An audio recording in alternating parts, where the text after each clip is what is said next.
नमस्कार दोस्तों। देश का हर एक युवा चाहता है कि सेना में शामिल होकर देश की रक्षा करे, जबकि उसको पता है कि आज मेरी लाइफ है और कल शायद ना भी रहे, फिर भी वो सेना में शामिल होकर देश की रक्षा करना चाहता है। आखिर क्यों? क्योंकि उसको पता है कि सपोज अगर हमारे साथ कल कुछ हो गया तो मेरे साथ, मेरे बच्चों के साथ, मेरे परिवार के साथ सरकार खड़ी है। इसी जज्बा और इसी विश्वास के साथ वो देश की रक्षा करता है और दुश्मनों से डट कर लड़ता है। गवर्नमेंट ऑफ इंडिया ने 14 जून 2022 को एक स्कीम को इंट्रोड्यूस किया जिसका नाम है अग्निपथ स्कीम। इस स्कीम के तहत युवाओं को कमीशन अधिकारियों के पद से नीचे की सेना के लिए भर्ती किया जाएगा। अग्निपथ योजना के तहत युवाओं को 4 साल के लिए सेना में शामिल होने का मौका मिलेगा। इसका जो एज लिमिट किया गया है 17.5 से 21 साल तक। अगर बात करें सैलरी की तो पहले मंथ में 30,000 होगा, लेकिन आपके हाथ में सिर्फ 21,000 ही आएंगे। हर महीने 9,000 रुपये सरकार के समान योगदान वाले फंड में कट जाएंगे, जो 4 साल बाद नौकरी से मुक्त होने पर सेवानिधि पैकेज के तौर पर आपको 11 लाख रुपए मिलेंगे। 4 साल बाद 75% सैनिकों को सेना से मुक्त कर दिया जाएगा, यानी कि जॉब से आपको निकाल दिया जाएगा। फिर आप नए सिरे से एक नए जॉब की तलाश में भटकते रहिए। इसीलिए अग्निपथ योजना को लेकर देश के अलग अलग राज्यों में हिंसा देखने को मिला और देश की संपत्ति को भारी नुकसान हुआ।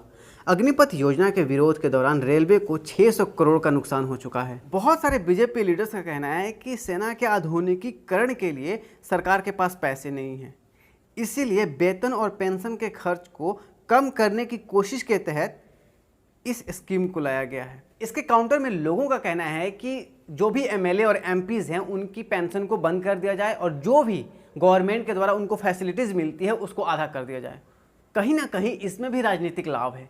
पिछले 2.5 साल से सेना में कोई भर्ती नहीं हुई। अब सरकार कह रही है कि वो अगले 1.5 साल में 10 लाख लोगों को रोजगार देगी। 1.5 साल बाद तो चुनाव भी तो है, सोचिए इस बात को।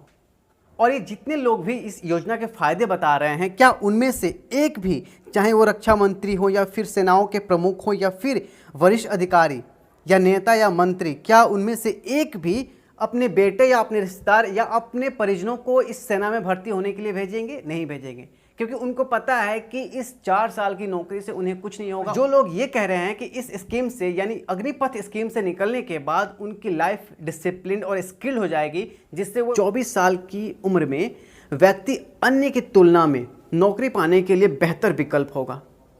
वो लोग कहाँ थे आज तक?